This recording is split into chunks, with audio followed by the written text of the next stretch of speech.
anak-anak. Waalaikumsalam, Ibu. Assalamualaikum warahmatullahi wabarakatuh. Waalaikumsalam warahmatullahi wabarakatuh. Selamat pagi anak-anak. Pagi, Ibu. Apa kabarnya kalian hari ini? Baik, Ibu.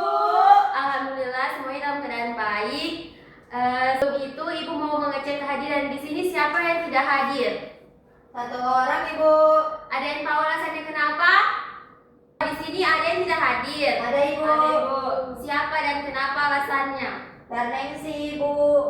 Izin. Oh, baik. Sebelum kita masuk pada pembelajaran hari ini, boleh satu dari kalian bantu Ibu untuk memimpin doa. Baik teman-teman, sebelum memulai pelajaran, marilah kita berdoa agar ilmu yang diberikan Ibu masuk di otak masing-masing. Berdoa dimulai. Berdoa selesai. Baik, terima kasih Tasya. Ya, sebelum masuk pada materi kita hari ini, Ibu mau bertanya, ada yang tahu materi kita yang minggu kemarin? Hukum satu Newton, Ibu. Ya, bagus Hesti. Sebelumnya itu Ibu mau bertanya, di sini ada yang tahu apa itu bunyi hukum 1 Newton? Saya, Ibu. Ya, apa Hesti? Setiap benda akan tetap berada dalam keadaan diam atau bergerak lurus beraturan, kecuali jika ada gaya luar yang bekerja mengubah keadaan tersebut, Ibu. Iya, ya betul apa dikatakan Hesti tadi, dan berikan aplaus kepada Hesti. Langsung saja kita akan masuk pada materi hari ini, yaitu materi usaha. Adapun tujuan pembelajaran hari ini, yaitu yang pertama ada menjelaskan pengertian usaha, yang kedua ada mengidentifikasi syarat terjadinya usaha, dan yang terakhir ada memberikan contoh usaha dalam kehidupan sehari-hari. Ini disengaja ya anak-anak, dikasih bolak-balik. Ya, Ibu. Rosita jangan ketawa ya.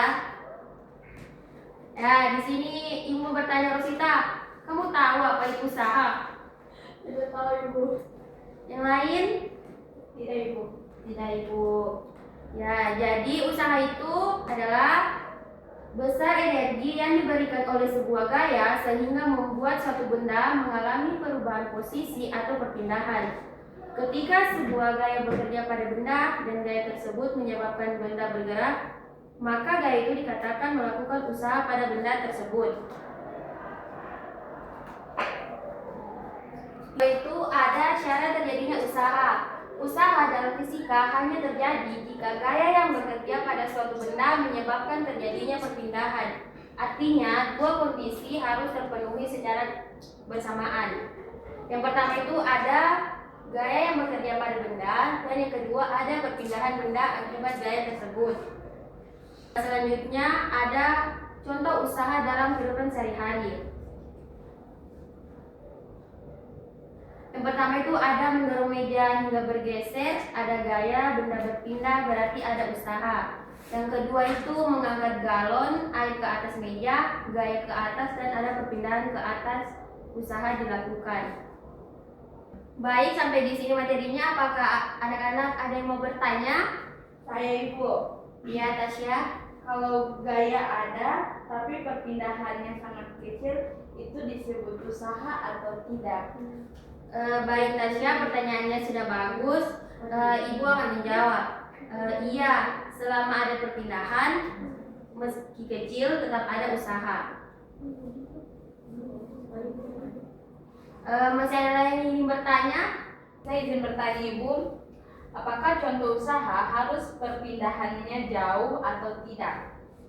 Ya, bagus pertanyaannya Tasya. Jawabannya tidak. Perpindahan sedikit saja sudah termasuk usaha, asalkan objek bergerak akibat gaya. Terima kasih. Ya baik anak-anak, selanjutnya kita akan melakukan eksperimen sederhana. Dan Ibu akan membagi kalian dalam dua kelompok. Ini kelompok 1, ini kelompok 2. Di sini Ibu akan menjelaskan mengenai LKPD-nya. Di sini ada tujuan pembelajaran, alat dan bahan, tugas dan langkah-langkah kerja, tabel pengamatan, sesuai hasil pengamatan yang akan kalian lakukan. Terus ada pertanyaan dan kesimpulan. Langsung saja kita akan melakukan eksperimennya. Misalnya, baik anak-anak, di sini kita akan melakukan eksperimen yang dimana ada alat dan bahannya, ada macis, piring, gelas, lilin, dan air. Ya, seperti ini anak-anak. Boleh bantu ibu, nak? Boleh, Bu. Ya.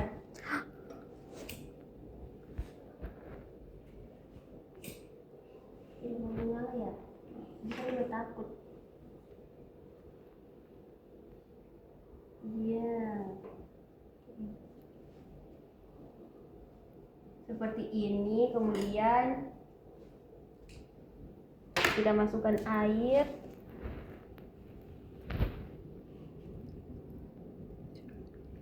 Dan kemudian gelasnya ditaruh di atas.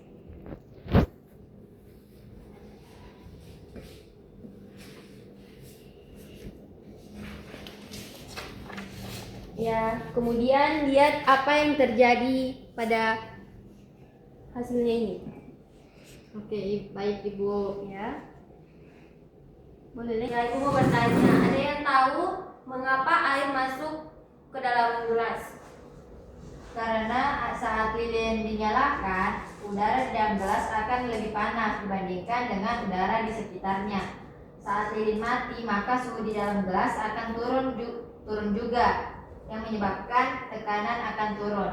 Begitu Ibu. Ya, bagus jawabannya Hesti. Berikan aplaus untuk Hesti.